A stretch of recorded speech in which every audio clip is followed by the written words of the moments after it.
Adam itu bapak moyang kita.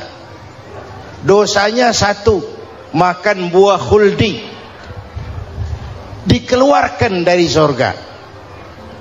Kita dosanya banyak, kepengen masuk, nggak nyambung. Hai Adam, dari tidak ada kamu saya adakan. Saya perintahkan tinggal di surga. Merasa sepi sendirian, saya ciptakan Siti Hawa supaya kamu tenang. Kamu boleh nikmati semuanya. Ini boleh, itu boleh, ini boleh, itu boleh. Makan, makanlah yang kau mau. Minum, minumlah yang kau suka. Pakai, pakailah yang kau senang.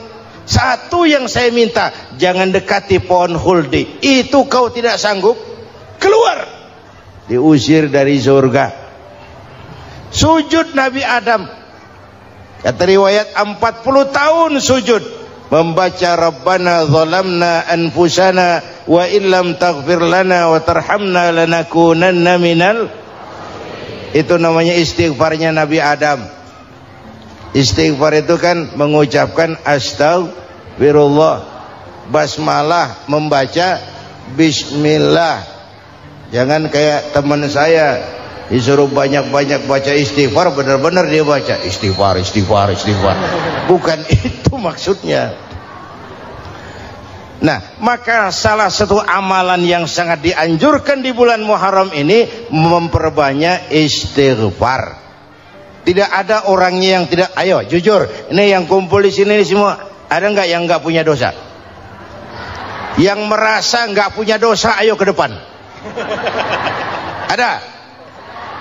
Tidak ada. Setiap kita, entah kecil entah besar, sengaja terlupa, pasti mempunyai yang namanya khilaf dan salah. Dan Allah Tuhan kita bukan Tuhan pendendam. Allah Tuhan kita Tuhan yang ramah dan rahmah. Manusia, dosamu banyak, tapi ampunanku lebih banyak. Salahmu besar, rahmatku jauh lebih besar. Kau sujud di hadapanku, aku bangga melihatnya. Kau menangis di hadapanku, aku senyum melihatmu. Kau berjalan menujuku, aku berlari menyambutmu. Karena itu amalan yang sangat dianjurkan di bulan Muharram ini memperbanyak istighfar. Itu kalau istighfarnya Nabi Adam. Ada istighfarnya Nabi Yunus. Ibu kenal Nabi Yunus? Di mana kenalannya? Sok tahu. Nabi Yunus itu ketika berdakwah kepada kaumnya yang bandel, memberikan peringatan, kalau kalian tidak mau beriman akan turun azab. Kapan Yunus? Akan. Kenapa mesti akan? Sekarang aja kalau mau, saya tungguin. Kurang ajar betul ini umat. Akhirnya Nabi Nuh menghindar dengan perhitungan, kalau azab tidak turun saya sudah jauh. Meragukan janji Tuhan. Lalu naik kapal, dinaiki oleh Yunus, kapal mogok. Dicari siapa biang keroknya ini. Diundi, ternyata Yunus. Sampai 3 kali diundi. Dibuanglah Yunus ke dasar laut. Ditelan oleh ikan nun atas perintah Allah. Telan itu Yunus, jangan pakai dikunyah, rusak urusan. Telan saja, simpan di perutmu. Dibawa oleh ikan nun ke dasar lautan. Itu yang oleh Quran dikatakan bertemulah 3 macam kegelapan. Zulumatun salas. Gelapnya tengah malam, gelapnya di dasar laut, gelapnya di dalam perut ikan. Itu namanya peteng. Mbahnya gelap. Di perut ikan itulah Nabi Nuh sadar akan kesalahannya, meragukan janji Allah, meragukan janji Allah. Ia sujud di dalam perut ikan itu, membaca la ilaha illa anta subhanaka inni kuntu. Itu istighfarnya Nabi Yunus. Dibacakan istighfar begitu, ikan sakit perut, Pak. Di dasar laut kemana mau cari apotik? Dia naik ke permukaan, memuntahkan isi perutnya. Nabi Yunus keluar dengan selamat. Itu pun terjadi pada hari ke-10 bulan Muharram. Istighfar intinya itu. Itu amalan utama bulan Muharram, memperbanyak istighfar. Allah selamatkan Nabi Nuh dari bahtera banjir yang luar biasa, 10 Muharram. Allah selamatkan Nabi Ibrahim dari pembakaran Raja Namruz, 10 Muharram. Setelah Nabi Ibrahim itu menghancurkan berhala-berhala, Abrahat pulang mau ibadah, lihat Tuhannya berantakan, marah besar. Siapa yang menghancurkan Tuhan-Tuhan kita ini? Ada yang lapor, kami lihat Ibrahim. Tangkap. Belum ada bukti, tangkap dulu yang penting, bukti belakangan. Tangkap. Wah, dikerahkanlah aparat, tangkap Nabi Ibrahim, disidang langsung oleh Abrahat, oleh Namruz maksud saya. Ibrahim, kau yang menghancurkan berhala-berhala kami ini, Tuhan-Tuhan kami. Siapa bilang? Ada yang lapor. Saya dengar enggak semua berhala itu hancur.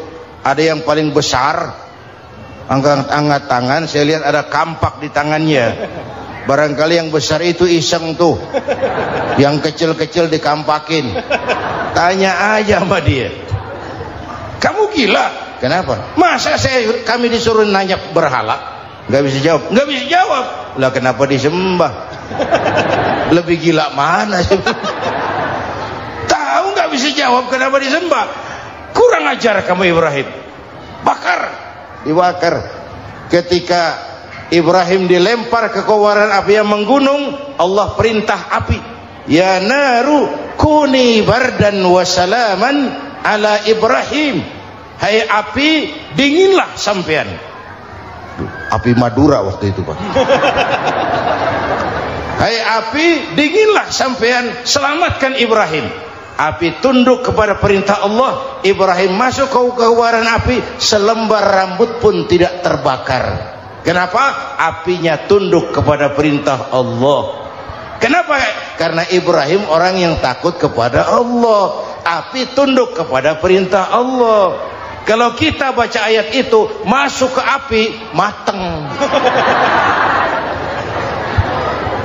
Sudah hadirin yang saya muliakan, oleh karena itu selamatnya Ibrahim dari pembakaran Raja Namruz itu pun pada 10 Muharram, Yaumul Asyura, hari ke-10 dari bulan Muharram. Imedia. Bapak Ibu hadirin hadirat yang saya cintai, sebagian kecil tentang Nabi Adam, Nabi Ibrahim dan Nabi Yunus, tapi saya belum menceritakan tentang Nabi Nuh tadi. Mengulang kaji. Nabi Nuh salah seorang rasul yang masuk ulul azmi, 5 besar.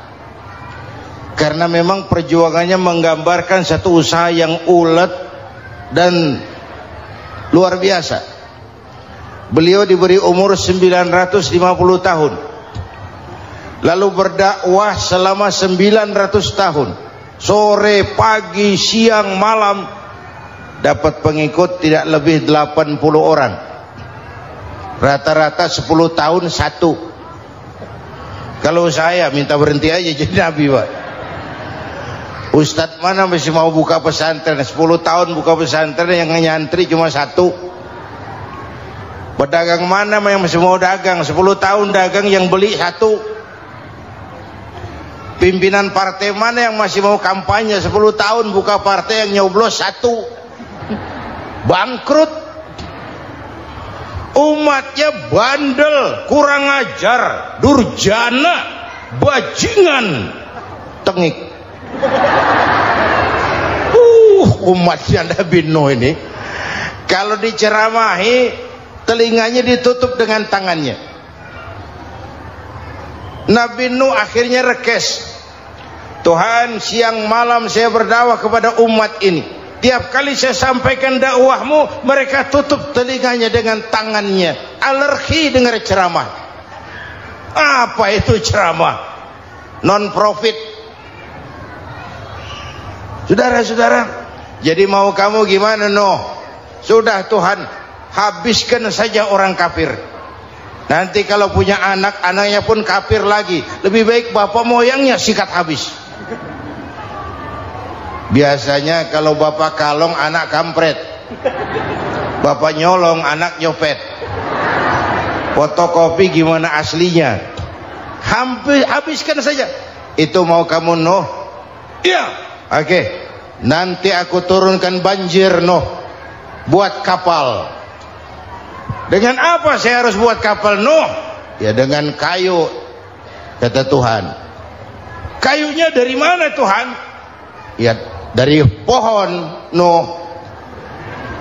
Pohonnya belum ada Tuhan.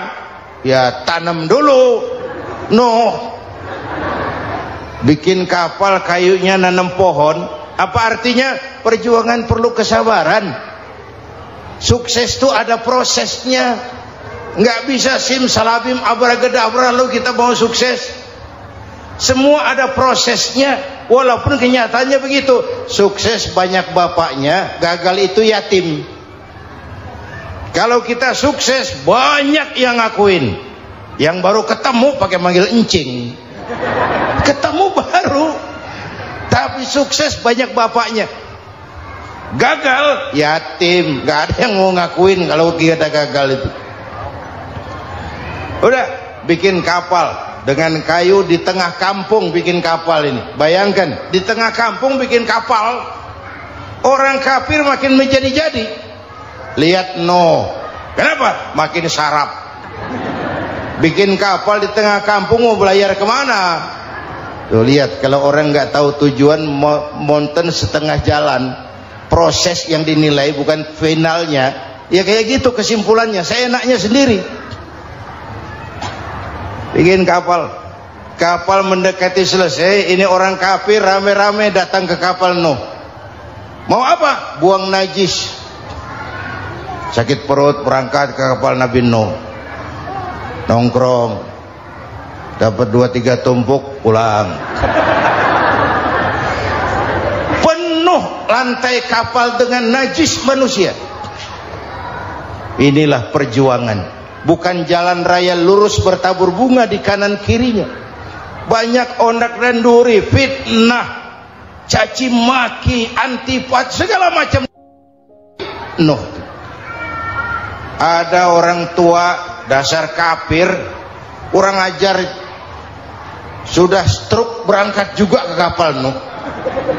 Mau buang najis, pincang-pincang, digotong orang. Selesai buang najis, dia bangun mau pulang, pegangan tiang kapal terpeleset, jatuh di atas tumpukan najis. Terjadi keajaiban, yang stroke-nya sembuh, lumpuhnya hilang. Berangkat digotong-gotong, pulang jalan gagah sekali. Tapi orang pekampungnya heran, ente sudah sembuh? Sudah. Berobat di mana? Kok begitu paten? Di kapal Nuh. Masih banyak.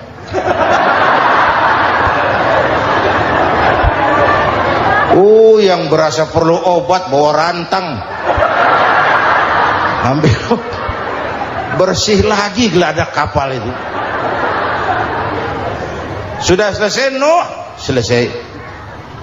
Oke, kau orang yang beriman bersamamu, binatang serba sepasang, naik Nabi Nuh, naik orang beriman, naik binatang serba sepasang. Ini cikal bakal penyelamatan manusia, Pak. Naiklah orang beriman, sudah naik semua, Nabi Nuh kontrol. Ini contoh buat kita, kontrol. Sudah naik semua teman-teman. Sudah. Pemimpin yang baik bukan cuma terima laporan di belakang meja. Laporan itu yang mana juga bagus. Sama juga kampanye. Kampanye yang mana juga merdu. Kalau aja yang dihitung. Pernah ada calon bupati kampanye janji, kalau saya berhasil kita akan banyak bangun jembatan di daerah kita. Tanya, Pak, nggak ada sungai di kampung kita, Pak. Dia bilang, sungainya kita bangun sekalian. Udah kadung janji, mana pula orang mau bangun sungai ini. Saudara-saudara, kontrol. Jangan cuma tunggu laporan di belakang meja. Semua laporan bagus. Ya, Bu? Bu?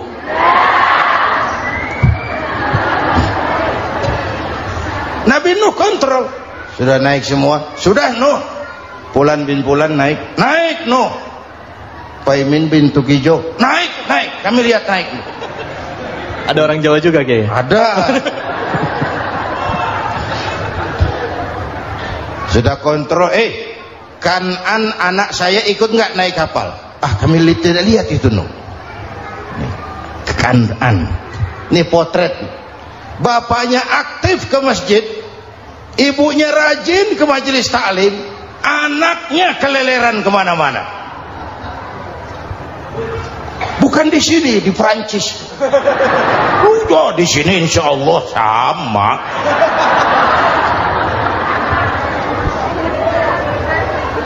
Nuh karena sayang anak, Nuh karena cinta anak, Nuh karena tanggung jawab anak, cari naik ke atas kapal. Lihat Kanan, anak saya, nggak lihat Nuh. Turun ke ruang bawah, periksa lagi. Mang, ayah Kanan di dia. Jamaah Tasik ini rupanya di dalam. Tuh ayah mang. Ayah mana ya budak ini? Turun ke bawah, tanya lagi, ono Kanan to? Ora nano raketo. Rombongan Jawa Tengah. Naik ke atas buritan. Dari buritan kelihatan ternyata Kanan tidak ikut naik kapal, kumpul di darat bersama orang kafir. Ini potret kita sekarang. Kumpul sama orang kafir, hanyut anak-anak kita, ditelan budayanya orang kafir, ditelan tradisinya orang kafir, ditelan pergaulannya orang kafir. Nuh karena sayang anak dari atas manggil. Dalam Quran dijelaskan itu. Karena Nabi Nuh di atas, Kanan di bawah, teriak, ya bunayyar kam ma'ana. Begitu dalam Quran ayatnya. Cuma bang ini pakai gaya memanggil supaya kelihatan kegambar, kira-kira Nuh manggilnya begitu. Ini namanya gaya dakwah Pak. Kalau ceritanya datar nggak menarik. Maka Nuh memanggil Kanan, ya bunayyar kam ma'ana. Kata yang dengar, Ini gaya orang manggil, ya bunayyar kam ma'ana. Kanan kesini nak, naik kapal sama papi. Kata Kanan di bawah itu, enggak mau papi, John di sini saja. Kata Nuh, jangan nak, Allah sedang murka, akan turun banjir. Kalau datang banjir papi, sa'awi ila jabalin ya'simuni minal ma', saya akan naik ke gunung tinggi yang bisa menyelamatkan saya dari banjir. Kanan naik ke gunung, gunung dihantam banjir, Kanan mati sampai sekarang. Yang kelima, Nabi Musa, kisah Muharramnya ini lahir dalam kondisi yang sulit karena Fir'aun mimpi akan lahir seorang anak dari keturunan Bani Israel yang akan menghancurkan kerajaannya. Kata Fir'aun, sudah lahir belum anaknya? Belum. Kalau gitu mulai malam ini laki-laki dilarang bergaul sama istrinya. Semua perempuan hamil di bawah pengawasan negara. Mulai hari ini kalau lahir anak laki-laki terutama Bani Israel, penggal. Satpol PP disiapkan. Udah ada kayaknya. Ada. Patroli. Bayangkan, Fir'aun itu bikin undang-undang seenaknya sendiri. Apalagi merasa kekuasaannya dalam ancaman. Penguasa manapun kalau merasa dalam ancaman, panik. Padahal kekuasaan itu kayak harimau, makin lama ditaiki makin sulit turun. Kenapa? Karena macannya makin lapar. Naik terus capek, turun dimakan harimau, serba sulit. Saudara-saudara, kalau kita mau belajar dari Pak Harto, saya melihat kekurangan Pak Harto cuma satu, terlambat berhenti.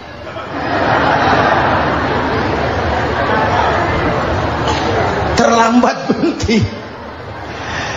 Di sekelilinginya banyak tukang-tukang jilat, tukang-tukang semir. Pak, kalau tidak ada bapak kami bagaimana, Pak? Saudara hadirin yang saya hormati, maka sering saya ingatkan, temanmu yang sejati adalah teman yang membuat kamu jadi benar, bukan teman yang selalu membenarkan kamu. Berapa banyak pejabat-pejabat hancur karena selalu dibenarkan oleh lingkungannya. Bapak benar, Pak. Bapak bijaksana, Pak. Itu tepat, Pak. Benar. Buang angin pun kata kelilingnya, oh Bapak sehat. Temanmu yang sejati, teman yang bikin kamu jadi benar, bukan teman yang selalu membenarkan kamu. Bapak Ibu hadirin yang saya hormati, tapi kehendak Allah terjadi. Lahirlah Musa, bayinya dihanyutkan di sungai Nil. Bayi sudah menderita, dihanyutkan di sungai Nil, dan akhirnya besar di lingkungan istana Fir'aun. Diriwayat oleh Ratu Aisyah, perempuan Fir'aun, setelah mulai berjuang, terjadilah itu. Musa dan pengikutnya dikejar oleh Fir'aun. Sampai di tepi laut, Allah wahyukan, Musa, lempar tongkatmu ke laut. Dalam kondisi darurat, mukjizat tiada jalan. Kondisi darurat. Kalau tidak, mukjizat itu maunya Allah, bukan maunya Nabi. Nabi nggak kuasa, Allah yang mau. Tapi hidup Nabi bukan mukjizat, manusiawi. Tidak mentang-mentang ada mukjizat tongkat, tiap sulit main tongkat. Nggak usah berjuang kalau begitu. Itu darurat menyelamatkan umat. Tongkat dilempar ke laut, laut terbelah. Laut terbelah. Itu secara visualnya bisa kita lihat dalam film The Ten Commandments. Udah nonton belum? Urusan nonton kalah sama Ustadz bagaimana sih? Ten Commandments, 10 firman Tuhan. Tekniknya bagus loh. Bagaimana laut terbelah. Musa lewat, Fir'aun mengejar. Musa sampai di ujung sana, Fir'aun masih di sama tengah perjalanan. Laut nutup kembali. Laut menutup kembali, Fir'aun tenggelam, cengap-cengap di lautan. Begitu nafas sampai di tenggorokan, Fir'aun sambil cengap-cengap itu, amantu bi Rabbi Musa wa Harun. Duh, kalau begini mah saya juga percaya sama Tuhannya Musa. Malaikat maut jengkel, goblok loh, terlambat sekarang, ditenggelamin terus, modar. Musa selamat, Fir'aun mati, jenazahnya, jasadnya terdampar di pinggir laut. Beberapa waktu kemudian ditemukan orang, dimumi, dibalsem, diawetkan. Itu sesuai janji Quran, wa kadzalika nunajjika bi badanika litakuna liman khalfaka ayah. Kami selamatkan badan kamu agar jadi pelajaran bagi orang-orang sesudah kamu nanti. Janji Quran tepat. Janji itu 14 abad yang lalu. Jasad Fir'aun ditemukan, dimumi, diawetkan, dibalsem di bawah nama Pharao Ramses II.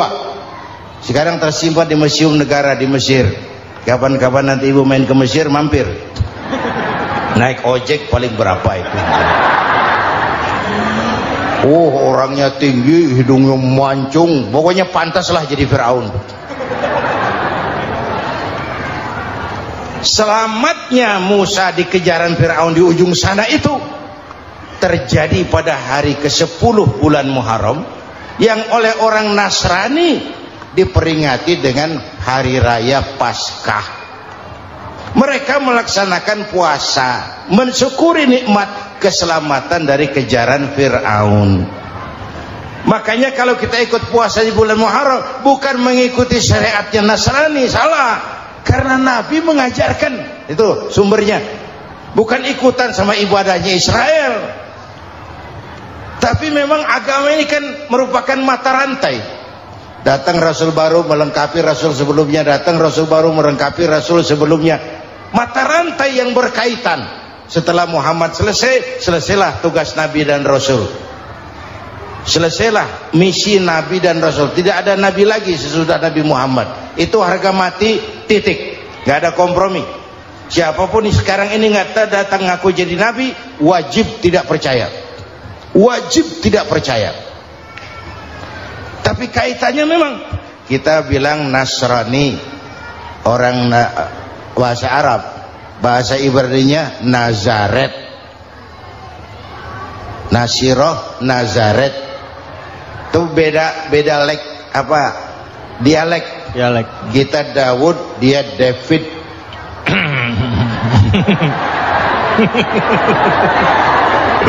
Ibrani. Kita Ali, dia Alek. Kita Sulaiman, dia Solomon. Kita Camat, dia Comot. Ini yang ngomong ini comot sembarang. Bapak dan Ibu jamaah yang saya cintai, pertanyaan pertama, hijrah qalbiyah.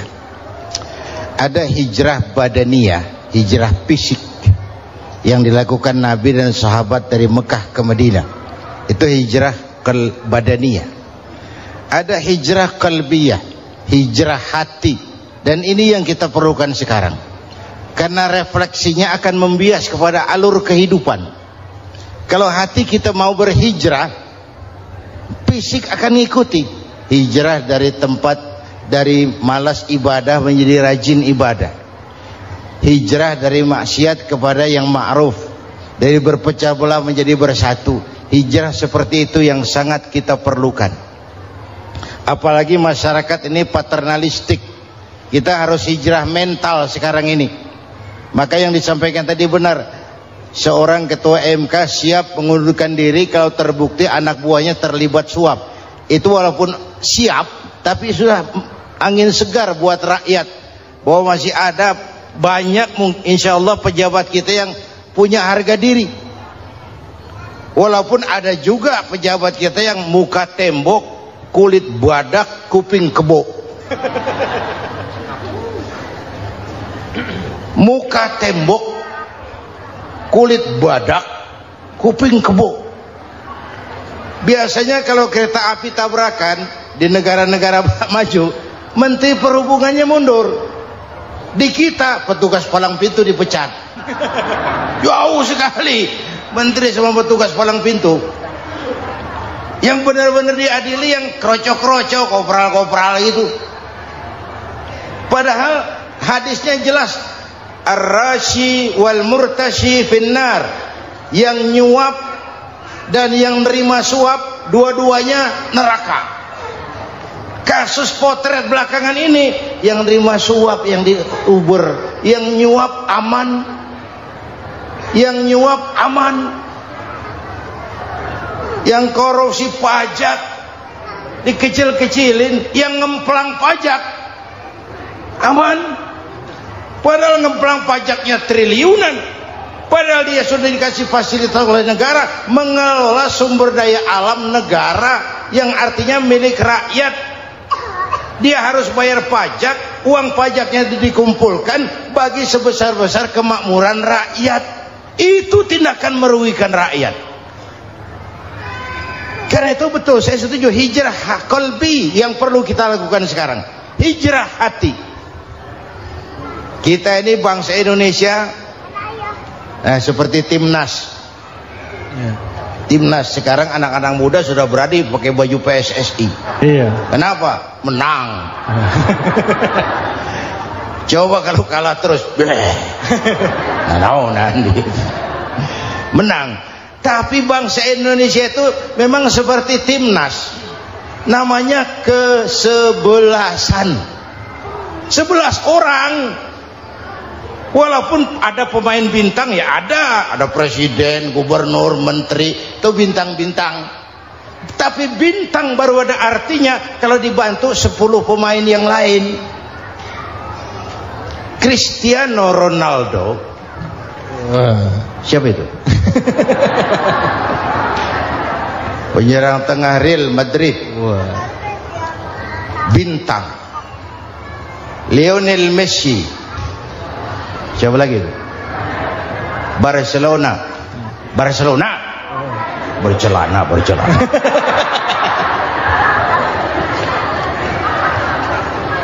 Michael Rooney, bintang Manchester United. Ronaldo baru bintang, Messi baru bintang kalau ada 10 pemain yang lain. Bagaimanapun hebatnya Cristiano Ronaldo, kalau sendirian lawan satu kesebelasan, babak belur. Itulah kita, bangsa Indonesia. Kita satu kesebelasan, harus saling memperkuat. Ada bangsa kita ini yang jadi jaksa, ada yang jadi hakim, ada yang jadi polisi. Itu posisi penyerang tengah, kiri luar, kanan dalam, back, striker, kiper, posisi. Tapi sadar kita satu kesebelasan, Bung. Jangan bikin gol ke gawang sendiri. Kalau punya bola bagus, operan dong sama temannya. Yang bisa menciptakan gol, operan. Ada yang jadi pengusaha besar, bagus boleh. Punya untung besar, operan. Kasih masjid, kasih pesantren, operan. Ini kesebelasan kita kalau punya bola, pelitnya setengah mati, Pak. Nggak mau ngoper. Bawa sendiri, mending bikin gol. Enggak. Kita ini satu kesebelasan, satu sama lain harus saling memperkuat. Bahwa ada penyerang tengah, itu si posisi. Tapi kalau memang peluang memungkinkan, ayo dong operan. Saya iri sama kesebelasan Nasrani di Indonesia. Mereka kalau punya bola, operannya cakep. Gereja cepat selesai, rumah sakit Kristen cepat selesai. Kenapa? Operannya bagus. Kita ini kalau punya bola bawa sendiri, nggak mau ngoper, maka masjid nggak selesai-selesai, madrasah banyak yang bocor, rumah sakit Islam kalah bersaing. Kenapa? Operannya berat. Ayo menyadari kita ini timnas, satu kesebelasan. Jangan menjegal kawan seiring, kawan sendiri dijegal. Sudah musuh terlalu kuat, gawang sendiri dijebol. Akhirnya terbalik kita ini. Ujian terberat telah diberikan Allah kepada para anbiya, kemudian para aulia, kemudian para ulama. Summal amsal fal amsal, ke bawah dan ke bawah, diuji setiap orang menurut kekuatannya berpegang kepada agama. Kalau karena anak Melayu bilang, kalau takut dengan ombak, jangan berumah di tepi pantai. Kalau takut diterjang ombak, jangan berumah di tepi pantai. Kata ibu tadi, mau jadi pohon tinggi, harus berani ketiup angin. Makin tinggi pohonnya, makin keras anginnya. Takut angin, jangan jadi pohon tinggi, jadilah rumput. Nggak ditiup angin, tapi diinjak kebo. Apa yang nggak ada risikonya? Apa yang nggak ada risikonya? Semua nabi ada yang dihantam kekuasaan yang arogansi. Ibrahim berhadapan dengan Namrud. Musa berhadapan dengan Fir'aun. Ada yang diuji dengan berhadapan umat yang sangat kurang ajar. Ada yang diuji dengan gosip yang dahsyat. Nabi Yusuf digosipi sama Zulaikha itu. Nabi Yusuf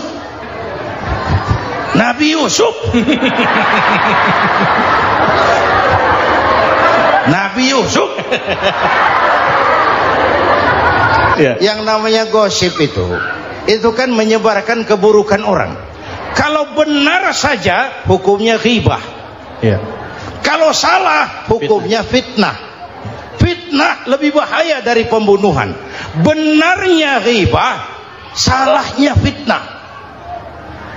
Saudara hadirin yang saya hormati, jadi resiko itu biasa. Tidak ada yang tanpa resiko. Kalau takut ombak, jangan berumah di tepi pantai. Tinggal bagaimana kita menyikapinya. Kalau kita dewasa, ini bagian ibadah saya kurang. Mungkin karena dia omongin orang, tambah pahala saya. Mungkin karena dia omongin orang, tambah pahala saya. Maka saya ngadapi gosip sepatah pun saya nggak ngomong. Saya cicing wae cicing. Saya percaya masyarakat tuh punya filter. Amin. Saya percaya Tuhan tuh nggak tidur. Kemudian melahirkan kita ke alam dunia ini, secara biologis bahan kita sama, dan tidak itu yang menentukan ketinggian.